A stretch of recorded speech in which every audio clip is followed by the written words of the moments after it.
국제학서 우리 첫 교식이 이스라엘 역사 강의 시작합니다. 할렐루야. 참으로 고마우신 아버지 감사합니다. 오늘도 이렇게 저희 국제학서는 국제대학에 이렇게 강의로 이 자리에 오게 하시니 감사드립니다. 오늘 첫 시간부터 마치는 시간까지 늘 성령님께서 주관해 주시어 옳은 말씀, 옳은 진리만 전파되는 복된 강단이 될 수 있도록 주여 역사하여 주시옵소서. 예수 그리스도 이름 받들어 감사히 기도드렸습니다. 아멘. 이게 우리가 보면은요, 역사 신학이라는 게 딱 두 개 있거든요. 세상적인 가치관으로 역사를 보는 반면하고 성경 말씀을 근거로 해서 보는 관점이 다릅니다. 또 세상 사람들이 고고학적으로 나온 거에 대한 증명을 하기 위해서 아주 막 역사서가 고고학적으로 막 세계적으로 알려진 역사서를 보면 거의 성경 말씀은 50% 다 배제돼 있어요. 그냥 설하라, 그냥 흘러가는 설하라고 이렇게 얘기를 하기 때문에 저도 많은 역사서를 봤는데 그거는 안만 좋은 역사서를 배제해버립니다. 가장 중요한 건 우리가 예수 믿는, 우리가 하나님 믿는 사람들이기 때문에 이 말씀이 기초로 한 역사를 제가 그렇게 하고 싶어서 제 나름대로 이렇게 꾸며봤어요. 아멘. 이렇게 우리 강의, 그 세상 거기 역사책 보면 이거는 없겠는데요, 역사가? 왜 없어요? 우리 하나님 말씀이 있기 때문에 그거랑 하나님 말씀에 비춰도 그 역사를 갖다 대는 겁니다. 아멘. 근데 희한하게 제가 출애굽 이집트의 역사에 대해 말씀드렸지만 걔들이 원래 역사라는 건 자기들이 조금 수모를 다하는 거, 자기 주관적인 역사를 쓰기 때문에 없어요. 하나님의 역사가 이집트 역사에 많이 빠졌고, 특히 셈족의 힉소스 역사는 우리 요셉이 바로 총리가 되잖아요. 그게 바로 힉소스 시대 때 애굽이 총리가 됐는데 힉소스는 이집트 왕조가 아니에요. 셈족, 이스라엘 셈족으로 온 왕조입니다. 그렇기 때문에 이 이집트 사람들 되게 치욕스럽게 생각합니다. 외국 생각해보세요. 자기 나라 외국인이 와서 지배를 해버렸으니까 그 역사를 싹 다 지워버린다. 그래서 요셉을 물론 세월이 지났지만 그분이 뛰어난 업적을 있기 때문에 이 이집트 역사에 남았어야 되는데 요셉을 알지 못한다고 그러죠. 그게 다 역사 지워버렸다는 걸 알아두시고요. 오늘은 저번 강의 우리 사사의 국제 우리 정세에 대해서 알아봤는데 제가 딱 아람이라고 이집트 20왕조가 중요하기 때문에 요거 저번주 강의를 못했거든요. 거기서부터 강의를 시작하겠습니다. 여기 이렇게 보면은 우리 메소포타미아 이렇게 제가 그냥 간단하게만 그 지도를 그려봤어요. 근데 이 메소포타미아라는 뜻은 뭐냐? 이 두 강 사이에 있는 땅이에요. 그러니까 유프라테스 강하고 티그리스 강이 흐르고 있습니다. 그 안에 있는 땅을 바로 메소포타미아라고 우리 잘 아는 아브라함이 갈대아 우르. 갈대아라는 거는 잠깐만 갈대아라는 걸 좀 알아야 될 거 아니에요. 갈대아가 무슨 뜻일까요? 아무 뜻도 아니에요. 그냥 메소포타미아 남쪽이라는 뜻이에요. 그럼 우르는 뭐야? 메소포타미아 남쪽에 있는 도시다. 자, 여기서부터 출발하는 거죠.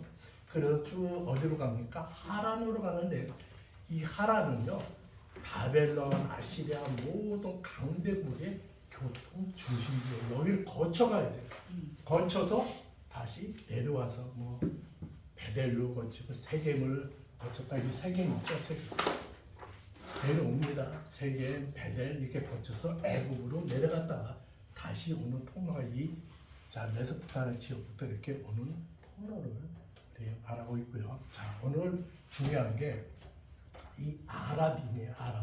아람족이 어디에 살았냐? 우리가 그냥 가장 우리 이스라엘 역사를 공부할 중요한 거는 여러분들 관심 있으시다 그러면 지도도 같이 공부해 주시면은 완전 입체적으로 딱 들어옵니다. 이 아람이라는 도시가 이제 메소포타미아 상부에 있거든요. 상부에 있는 아람이 있는데 이 아람이 초창기에는 잘 알다시피 이 위쪽에는 아나톨리아 지역이에요. 이 엄청 관할한 이 지금의 터키 땅의 일부밖에 안 돼요. 터키는 관할한 지역에 히타이트 제국이 있었고요. 밑에는 애굽이 있었어요. 그래서 이 아시아 이 세계 강대국인데 아시아가 갑자기 힘을 못 써. 점점 이 아람인들이 점점 반유목민이었다가 살다가 어떻게 되냐면 이 히타이트가 점점 나라가 쇠약하다 보니까 여기 아람족들이 점점 강성해지기 시작하는 데가 바로 4사기 때 이 시기를 바로 아람 시대를 얘기하고 있습니다. 거기에 이렇게 보면은 이 아람족과 우리가 참 이스라엘하고는 밀접한 관계가 있어요. 자, 요건 잠시 알아봤고요. 우리가 통일왕국 시대에는 이스라엘 자와 이 아람과 엄청난 분쟁이 있었어요. 거기에 사울왕이 있었어요. 사울왕 때는 자 도시국과 소바왕과 전투를 벌였고 다윗 때는 아람 도시국가들과 연합군에 의해서 전투를 벌입니다. 근데 다윗은 여러분들이 잘 알다시피 처가 많잖아요. 왜 그랬을까요? 왜 다윗은 이렇게 많은 솔로몬도 왜 처가 많은 특히 솔로몬 때 처가 많은데 우리가 저거 생각하면 돼요. 고려 시대 때 누구예요? 왕건이 세웠잖아요. 왕건이 어느 출신? 호족 출신이니까 자기의 뭐예요? 자기의 영향력을 더 넓히기 위해서 이렇게 많은 처들을 똑같습니다. 그런 식으로 생각하시면 되겠어요. 그래서 중요한 거는 분열왕국 시대가 가장 중요해요.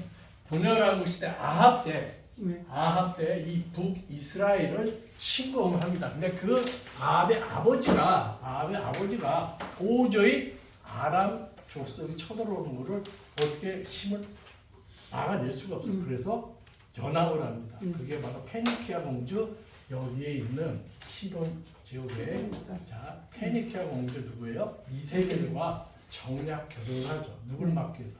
아람을 막기 위해서 그렇게 하고 있습니다. 분열왕국 시대 그렇게 됐고요. 대표적인 게 이 아합 시대 베나다디라는 이 아람인이 1차, 2차, 3차 계속 북이스라엘을 못 살게 굽니다. 그리고 여호람 시대도 마찬가지고요. 계속 그러다가 우리 북이스라엘이 언제 망했죠? 아시리아한테 망했잖아요. 주전 722년에 북이스라엘이 망한 그 시점에 아람도 똑같이 이 시대에서 막을 내립니다. 그래서 우리 앞으로 사울 시대, 다윗 시대에 가면은 아람과 많은 우리 얘기 있어요. 그거는 그때 가서 말씀드리기로 하고 이 아람에 대해서 잠시 알아봤고요. 근데 한 가지 이걸 제가 이게 중요한 게 아니라 아람 문화에 대해서 좀 알고 싶어요. 아람 문화가 어떻게 되냐? 이 군사적으로나 이거는 아람이 그렇게 막강하지는 않았어요. 근데 아람어라고 있잖아요.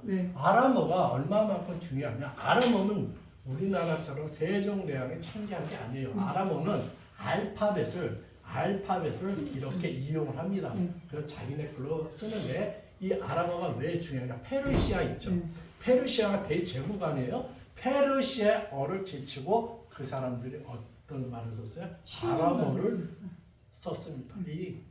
이 메소포타미아 지역의 아람어가 그때 많이 통용되고 우리 신약을 한번 보세요. 우리 요한복음 보면 우리 베드로를 뭐라고 했어요? 개바라고 했어요. 그게 아람어. 또 우리 예수님이 마지막 십자가에 돌아가시고 엘레이 나마사바 그게 다 아람어. 왜 그래 예수님이 아람어를 썼어요? 400년 동안 계속 이 이스라엘 지역에 통용됐던 이 어가 바로 아람어예요. 이만큼 이스라엘과 아람어와 상당한 밀접한 관계가 있습니다. 그리고 또 하나가 있는 게 뭐냐면 사람들이 그런 얘기를 합니다. 아람인이 이스라엘 조상이 아니야. 다 그렇게 얘기를 합니다. 맞잖아. 왜 그러냐? 성경 말씀이 나와 있어요. 우리 한번 볼까요? 우리 거기 교환이 있죠? 성경 말씀에 어떻게 나와 있냐? 자, 아람과 관계되는 성경. 요거 전축 교환입니다. 이번 주 아니고요. 여기 잠깐 복사해왔어요. 첫 번째 뭐냐? 자, 우리 교환 바꾸신 분 저번 주 한번 찾아보세요. 이거 저번 주 거 남은 거. 저번 주에 복사해왔거든요. 같이 한번 보시기 바랍니다. 자, 첫째 우리 같이 읽어볼까요? 이스라엘은 후대에 예 조상 방랑하는 아람 사람으로서라는 이 이렇게 자 우리 말씀이 있고요. 둘째 창세기 22장 20절에서 24절에는 아람인과 같이 갈대인이 아브라함 형제 어디 후손이요? 나홀의 후손으로 나와 있다고 말씀이 이렇게 나와 있습니다. 셋째 창세기 10장 21절에서 31절에는 전통적으로 히브리인의 조상으로 알려진 에벨의 족보와 나란히 아람인들이 어디예요? 셈의 후손으로 이렇게 등장. 그래서 사람들이 말씀을 읽어서 아람인은 어디야? 이스라엘의 조상이 아닐까 이렇게 생각하기도 합니다.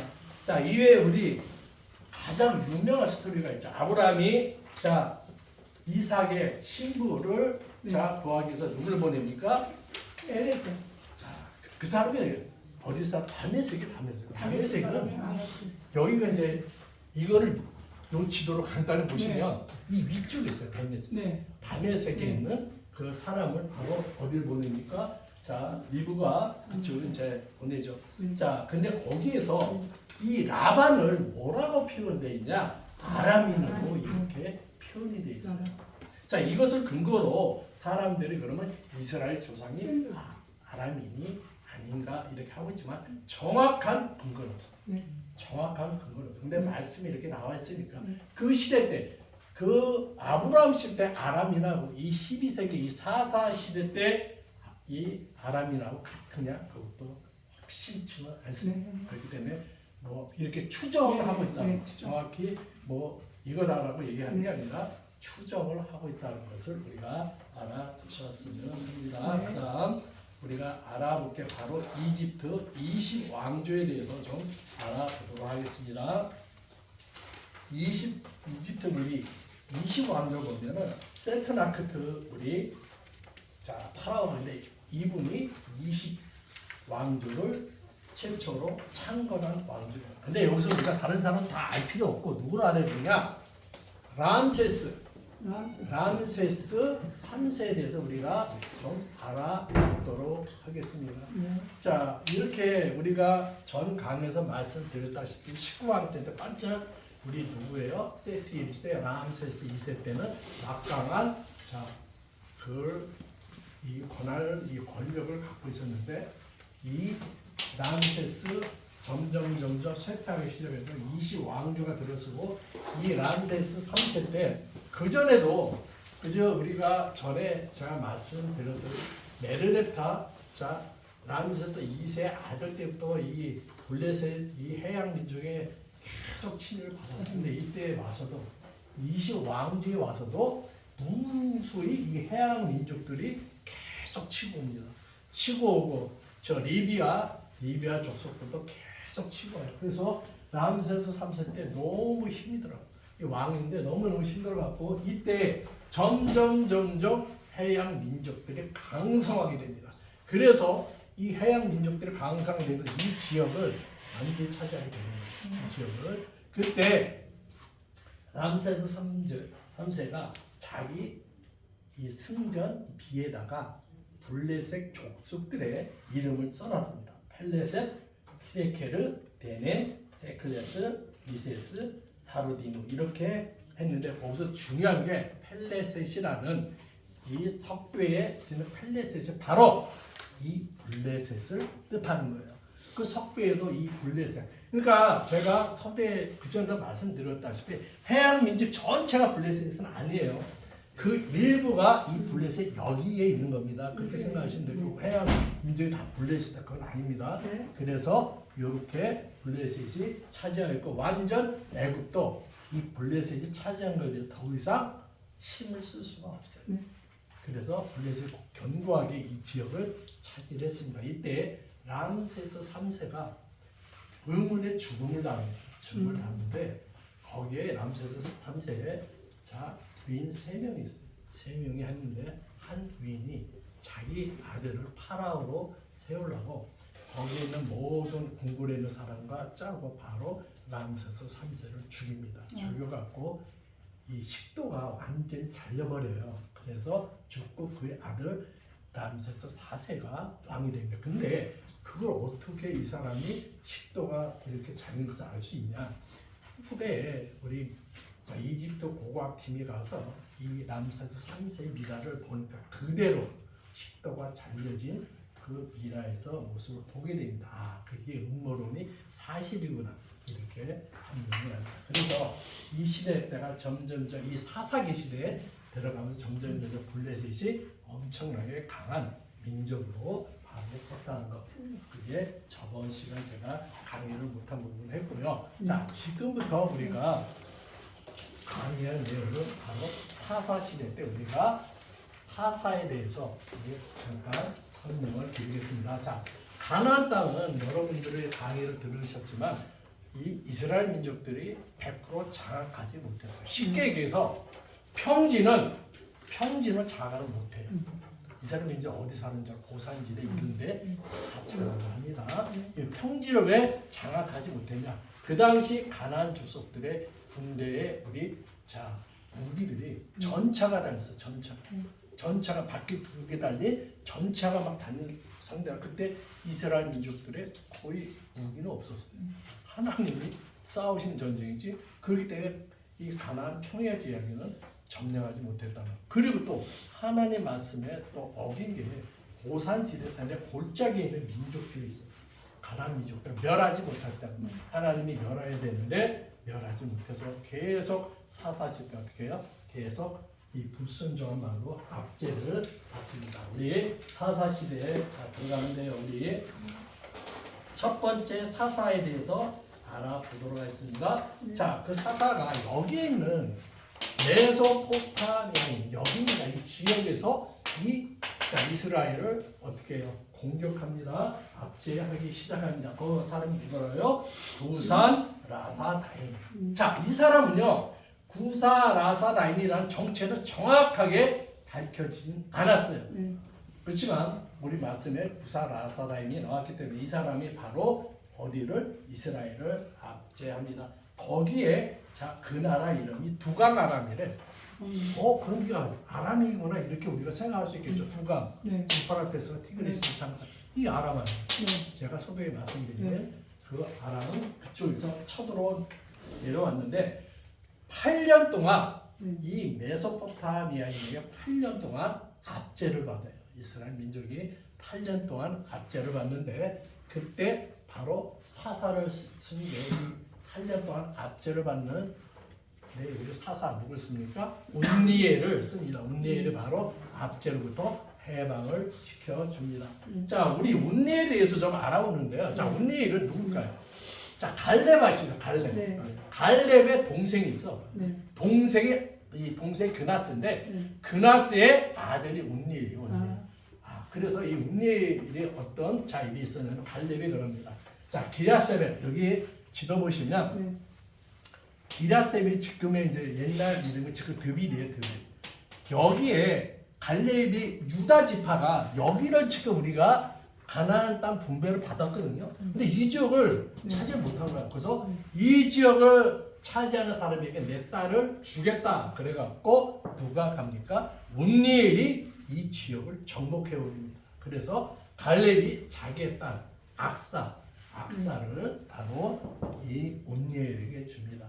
그 악사는 이렇게 얘기하죠. 아버지한테 야, 너 운니엘이랑 같이 남방 가서 살아. 여기에서 남방 가서 살아내니까 자, 이런 얘기합니다.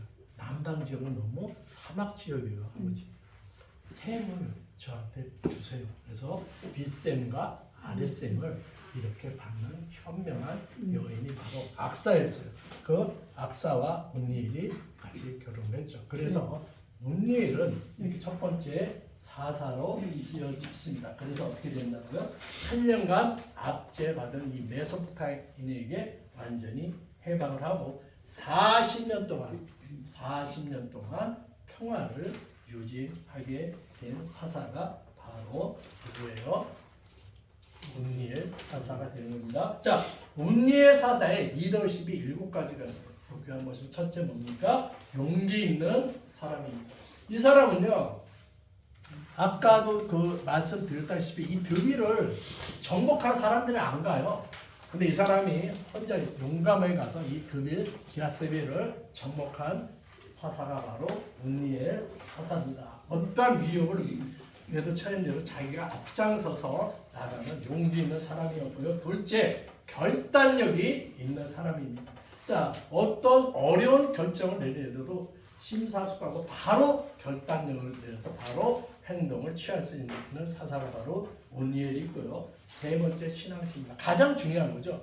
자, 이 운니엘이 사사로 쓰임을 받기 위해서 하나님께 적극적으로 매달린 사람이 바로 운니엘입니다. 자, 그런 우리 운니엘의 신앙심을 알 수 있었고요. 네 번째, 평화를 위한 노력입니다.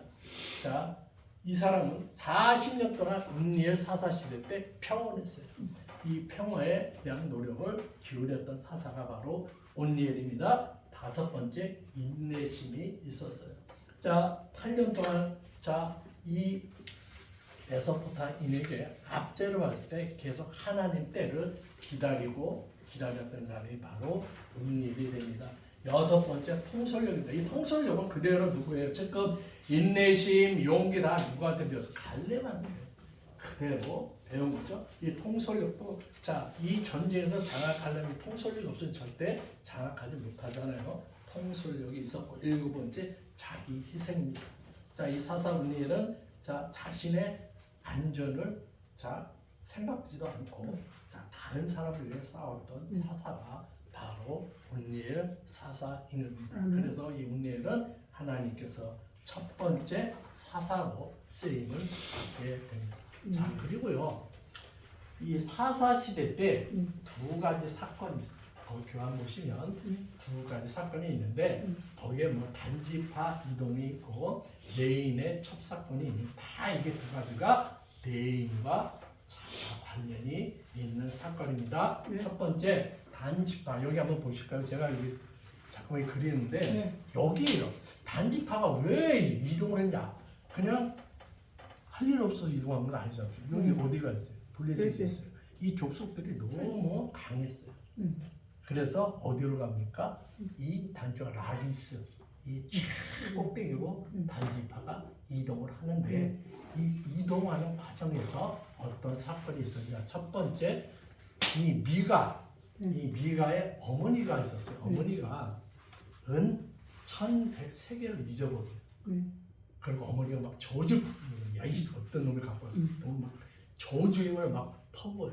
자, 그러다 보니까 미가가 그 얘기를 듣네요. 근데 미가가 양심의 가책을 느끼는 거예요. 그래서 어머니한테 고백합니다. 사실 내가 훔쳤어. 내가 훔쳐갖고 그래서 그러니까 어머니가 막 저주에 말을 등호를 거두고 다시 미가에게 법을 내립니다. 그래서 이 어머니가 개인 산당을 이렇게 져요. 개인 산당을 짓고 자기 아들 중 하나를 제사장으로 이렇게 세웁니다. 개인 산당을 이렇게 지은 상태에서 이 단지파가 이때는 이 땅을 아직 자기 땅으로 삼지 못했어요. 그래서 정찰하러 다닙니다. 5명이 정찰꾼들이 막 다녀요. 다니다가 이 미가의 집을 들어오게 됩니다. 들어와서 하룻밤을 노숙하는데 거기서 그 전에 한 사람을 놓쳤네요. 바로 레위인입니다. 레위인이 정처 없이 막 떠돌아다녀요. 떠돌아다니다가 미가의 집으로 옵니다. 미가의 집으로 와서 이 미가가 물어봅니다. 당신 뭐 하는 사람이야? 자기는 레위인이에요. 여러분 생각해보세요. 레위인은 어떤 사람이에요? 자기가 할당된 지역에서 사역하고 거기서 말씀을 가르치고 이렇게 본문을 하는 사람이 레위인인데 떠돌아다니는 거예요. 그런 사람이 뭐 때문에 떠돌아다녔을까? 신앙을 자기 직분을 잃어버린 거예요. 모든 거기에 생활비를 어떻게 얻었어요? 레위인. 그 지역에 동네에 있는 사람들의 지역에 있는 사람의 11조로 생활을 했단 말이에요. 그 레인이 바로 어디 사람이나 베들레헴 사람이라는 거예요. 거기서 정처 없이 헤매다가 미가의 집으로 와서 미가가 제의를 하죠. 너 그러면 우리 집 제사장이 되어라. 이렇게 해서 이제 레인이 들어온 상태고 아까 이 단지파 사람 5명이 정찰하러 와서 그 레인을 만납니다. 그 레인이 이 단지파 300에게 축복을 해줘요. 축복을 해주고 이 단지파가 떠납니다. 떠나고 다시 이 단지파가 이제 이 라이스 지역을 자기네 땅으로 정해놨어요. 그래서 이 지역으로 가기 위해서 이 에브라임 산지를 넘어가는데 그게 바로 미가의 집이거든요. 거기 또 돌려요. 600명의 저 들리는데 거기서 축복해준 그 제사장한테 얘기하는 거예요. 너 개인 집에 네 제사장 있지 말고 우리 단지파 일로 갈 때 어우성기가 제사장을 그 제의를 합니다. 그래서 이 네 사람이 수락을 해요. 그래서 가면 좋은데 여기에 있는 제사 이 산당의 제사 모든 용부를 다 도둑질해 갖고 일로 올라갑니다. 가는 도중에 미가가 알았어요. 미가가 뒤쫓아갑니다. 그래서 항의를 해요. 아니 왜 우리 제사장을 이렇게 너희들이 빼앗아 훔쳐가고 다 내놓으라고 해서 어떻게 하겠어요? 단지파가 엄청 개인이 어떻게 저항할 수가 없죠. 그래서 포기하고 이 단지파가 이렇게 올라갑니다. 이 단지파가 올라가는데 이 라기스 지역에서 완전히 초토화시킵니다. 그 주민들을 그래서 자기의 땅을 이렇게 차지합니다. 첫 번째 사건이 그렇게 레이인에 의한 사건입니다. 여러분들 이걸 어떻게 느끼세요? 이 레이인의 사건에서 어떻게 느끼십니까? 자, 완전히 이 사사 시대에 우리가 부패상 종교적으로 완전히 부패한 상을 우리가 바로 알 수가 있는 거예요. 우리 직분자들이 어떻게 자기 직분을 다 버리고 어떻게 합니까? 이렇게 사사로이 생활을 하고 있다는 거예요. 자, 우리가 사사 시대를 보면은요 잘못한 게 있죠. 우리 여호수아, 여호수아가 뭐합니까? 여호수아 때 강력한 지도력이 있었어요. 사사 시대 때는 그 후임자를 세우지 못합니다. 자녀에게 또한 신앙 전수를 해주지 못했어요. 두 번째 또 치명적인 영적 타락이 극에 달았습니다. 영적 타락이 극에 달았고 세 번째는 죄의 올무에 의해서 계속 고통을 받아요. 자, 네 번째 뭡니까? 하나님의 은혜가 바로 이렇게 세운 사사들을 통해 임하고 있다. 이것을 알아주셨으면 합니다. 두 번째, 또 사건이 있습니다. 첫 번째 사건, 그 사건이고 두 번째 사건은 레위인이 있었어요. 레위인이 원래 조광지천에 있는 거는 허용되는데 첩이 있는 거는 허용이 못 됩니다. 자, 레위인이 첩이 있었어요. 첩이 있었는데 그 사람이 바람나서 도망을 갑니다. 도망가서 자기네 친정 집에 이렇게 있습니다. 그래서 이 레위인이 그 자기 첩을 데리러 거기 가서 극진한 대접을 해서 첩을 데리고 옵니다. 자, 와갖고 여기에 예루살렘 근처에 여부스 이쪽을 거쳐서 이쪽에서 유숙하려고 그러다가 안 되겠는 거예요. 꼴에 자기가 레인이라고 이방 민족에서 잘 수가 없는 거예요. 그래서 어디로 가냐? 기브아로 그렇게 갑니다. 가면 여러분도 성경 말씀 잘 알겠지만 그 레인하고 첩이 있는데 문을 두들기 시작해요. 남자들이 문을 두들게. 그래서 관계를 요구하잖아요. 그게 동성애입니다. 이 동성애를 요구하니까 이 레인이 자기 첩을 내주잖아요. 내줘갖고 첩을 밤새도록 없을 짓 하나 내다 버리잖아요. 그래서 이 레인이 12조각을 냅니다. 그래서 각 지파에게 이게 보내잖아요. 보냈는데 거기서 해명을 하는 거죠. 자, 이때가 베냐민 지파입니다. 베냐민 지파에게 얘기를 하면 너 이거 어떡할 거야? 너 여기에 대해서 그 범인을 잡아. 근데 어떻게 합니까? 어떻게 돼요? 안 주죠. 그런 사건이 있어서 어떻게 됩니까? 그래서 연합 지파하고 베냐민 지파하고 전쟁을 하는데 연합 지파가 40만 명. 그리고 이 베냐민 지파는 한 2만 6천 명밖에 되지 않습니다.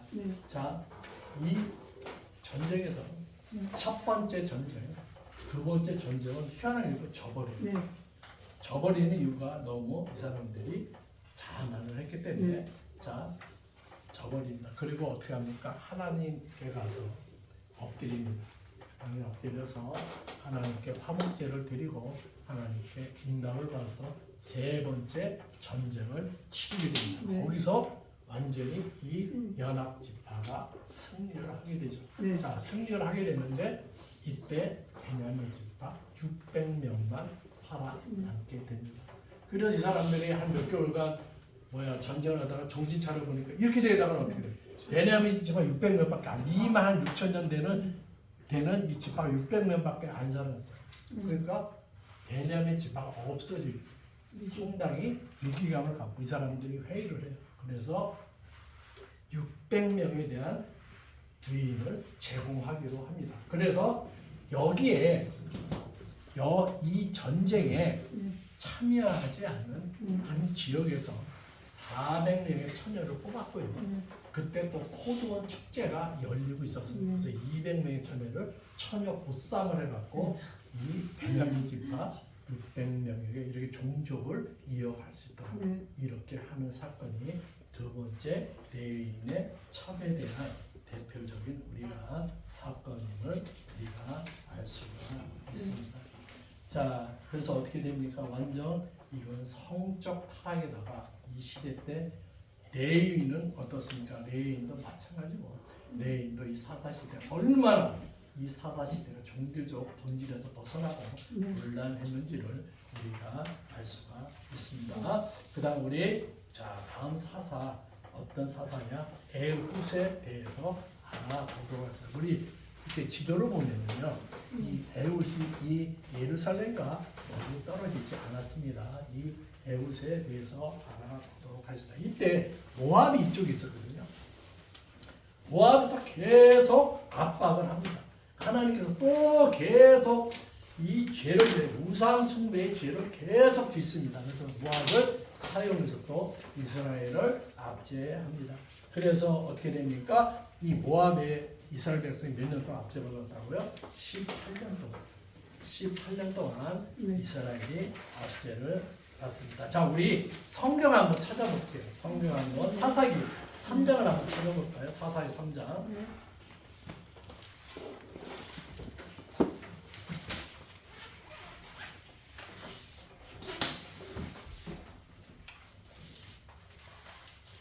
자, 사사기 3장 우리 12절 한번 우리 같이 읽어보도록 하겠습니다.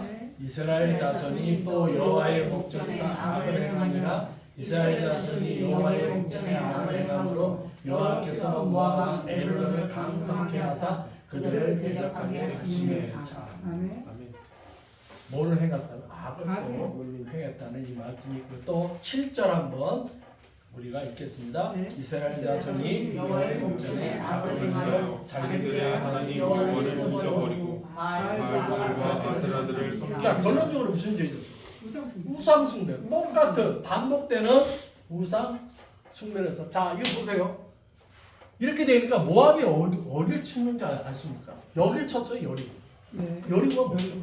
이스라엘의 자손이시냐? 가나안 땅에서 제일 먼저 정복한 지역이 여리고예요. 여리고에서 모압이 쳤습니다. 이 여리고 이 지역을 종려나무 성읍이라고 불렀거든요. 이스라엘의 영적 자존심을 완전히 무참히 밟아버린 게 여리고의 정복을 이렇게 당하는 일이 됩니다. 하나님께서는 이렇게 옆에 있는 경쟁자를 사용하시고 말을 안 들어 경쟁사를 사용하셔서 이런 압박을 이렇게 하게 됩니다. 자, 그래서 18년 동안 이렇게 이 모압 민족을 선교에 대해서 완전히 노예 생활을 하게 됩니다. 이 불순종으로 인해서. 그러면 이 에훗이 어떤 사람인가에 대해서 우리가 알아보도록 하겠습니다. 에훗은 이렇게 왼손잡이래, 왼손잡이. 근데 우리가 상식적으로 생각해봅시다. 왼손잡이면 그래 오른손보다 왼손이 잘생긴 왼손잡이라 했겠지. 아니에요. 자, 뭐냐면 왼손잡이라는 뜻은 오른손에 장애가 있다는 뜻이에요. 오른손을 못 쓰는 사람, 그 에훗을 하나님께서 쓰신 거예요. 근데 여러분들 있잖아요. 베냐민 그 뜻이 뭐예요? 오른손의 아들이에요. 그 수많은 오른손을 사용하는 이 수많은 사람 중에 하나님께서 누굴 사용했어요? 에훗. 그것도 오른손에 장애가 있는 에훗을 사용하십니다. 그만큼 에훗은요 하나님께 밀접한 관계가 있는 사사입니다. 그렇게 해서 에훗을 사용하십니다. 자, 그다음 우리가 보면은 무엇을 보면 되냐면 이 에훗의 이름은 강하다, 결합하다, 연합하다 이 뜻을 가지고 있습니다. 그 에훗이 자 이렇습니다. 이 에글론 왕을 어떻게 치러가냐면 이 모압에서 계속적으로 과다한 곡물을 요구하게 됩니다. 그래서 에훗이 이 이스라엘 백성들이 도저히 기아에 허덕이는 곡물을 바칠 것도 없어. 근데 마지막에 우리 에훗이 곡물을 바치러 들어가죠. 곡물을 바치고 나온 다음에 이 곡물을 싣고 갔던 직분들을 다 보내고 에훗이 바로 에글론 왕을 찾아가서 김이 말씀드릴 게 있다 그러면서 주위에 있는 사람 다 물리칩니다. 물리치고 에글론 왕을 그 자리에서 칼로 찔러 죽이게 되죠. 근데 이 사람은 생각해보세요. 오른손잡이입니까? 네. 오른손에 장애가 있어서 이 칼로 이렇게 찔렀다고 그러는데 이 칼이 성경 말씀에 이렇게 나오거든요. 어디 찾아보면 3장 16절 한번 볼까요? 3장 16절. 자, 거기에 3장 16절 사사기입니다. 아까. 자, 같이 읽어볼까요? 에훗이 장한 한 규빗이 되는 사울의 날성 칼을 자, 만나 생각해보세요. 한 규빗이 얼마인가요? 한 손. 45.6cm, 한 50, 뭐 많게는 막 50cm 되는 칼을요. 이 사람을 만드는데 네. 오른손 장애 있는 사람이 칼을 만들다 생각해보시죠. 네. 부단한 1000번, 100번 이상의 당금질해서 그 칼을 만들었고요. 네. 이 에글론이라는 사람은요 비만했다고 했어요. 네. 비만한 사람. 생각을 한번 해보십시오. 칼을 이렇게 찔렀는데 보통 사람 같으면 고정된 칼은 이 통과하지는 못해요. 사람의 인체 구조상 완전히 이 칼을 찔러가고 어디까지 나갔어요? 뒤로 칼이 뒤로 등 뒤로 나가는 거죠. 그럼 이 오른손에 장애 있는 이 에훗은 얼마만큼 하나님의 사명을 받아 얼마만큼 연습을 했겠어요. 지난 연습. 그토록 하나님 말씀을 충실하고 네. 하나님 말씀에 절대적인 사람이 바로 네. 에훗 사사가 되는 것입니다. 자, 그래서 에훗 사사는 몇 년간 우리가 평화가 있었다고요? 80년 동안 에훗 사사 기간에 평화를 가졌습니다. 자, 우리가 그 다음에 알아볼 우리 사사가 두보라하고 바락인데요. 너무 자, 3분 남았는데 네. 간단히 우리가 볼게요. 자, 두보라하고 바락을 하는데 이때는 어느 나라 가나안 연합군들이 또 불순종 하니까 가나안 연합군들이 쳐들어온 거예요. 근데 거기 하나님이 말씀하셔요. 자, 두보라하고 바락을 쏜다. 근데 바락은 쫄보예요. 혼자 나가 싸우지 못해. 근데 두보라는 사사예요. 그 전까지도 사사일을 계속했던 사사인데 치맛자를 자꾸 늘어지는 나 못 가요. 당신이 전장에 나가서 이제 내가 따라간다. 그래서 두보라하고 같이 나갑니다. 나가서 싸우게 되는데 어떤 일이 있었냐면 이 가나안 연합군들이 쳐들어오는데 그때 시스라죠. 시스라는 이 블레셋 이름입니다. 시스라는 이 모압 야긴 왕이죠. 야긴 왕의 부대장은 시스라가 900 철병거를 이끌고 이 평지를 계속 치고 돌아요. 근데 그때 이스라엘 민족은 어디서 산지에 있었거든요. 근데 산지에 있는데 거기서 내려가면 어떻게 돼요? 100점 100패까지. 네. 그럼 안 내려가면 어떻게 돼요? 네. 전쟁에서 못 이기잖아. 네. 근데 지지는 않잖아요. 네. 그렇잖아요. 편지니까. 내려가면 다 죽는 거예요. 네. 하나님께서 명령했어. 너 내려가. 네. 내려가 싸워. 네. 근데 거기서 우리 같으면은 상대가 되질 않잖아요. 네. 근데 이 사람들이 하나님 말씀에 순종하고 내려가면 네. 그때 어떻게 돼요? 하나님이 결정적인 전쟁에 이김을 주십니다.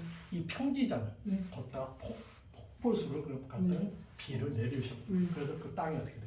다 늪지대로 됩니다. 생각해보세요. 그 사람들은 최고의 무기를 갖고서 그게 철병거 바퀴 달린 철병거인데 늪지대로 되면 무용지물이 되죠. 네. 하나님 그러니까 이 사사시대 계속 말씀드리는 거는 하나님이 전쟁이 어떻게 해요? 개입하셔서 개입하신다. 하나님이 이끄시는 전쟁, 영적 전쟁이라는 걸 다시 알아보도록 하겠습니다. 우리가 그리고요 이 드보라가 네. 이래서 도망간대. 시스라가 도망을 가요. 네. 도망가서 이 바락의 고향으로 도망가요. 천막에 네. 숨었는데 바로 거기서 말뚝을 뽑아서 바로 관자놀이로 관통을 시켜버려요. 그렇게 죽이는 사람이 드보라예요. 근데 하나님이 뭐예요? 바락이 자기가 선봉자에 서서 했으면 바락이 큰 영광을 가질 텐데 드보라가 마지막 전쟁에 큰 영광을 가지게 됩니다. 근데 거기서 딱 두 명이에요. 이 두 명이 그냥 제가 상식적으로 말씀드리는데 최고 수치스럽게 죽은 사람 딱 두 명이 있어요. 자, 이때 이스라엘 시대 때는요 수치적으로 죽었던 사람은 뭐냐? 여자한테 죽는 거예요. 여자 손에 죽는 사람. 바로 이 사람이죠. 누구예요? 시세라가 바로 여자 말뚝박을 죽였잖아요. 우리 후에 다음 강의에서 얘기하는 아비멜렉도요. 아비멜렉도 한 5분 더 하세요. 아니요, 다 됐습니다.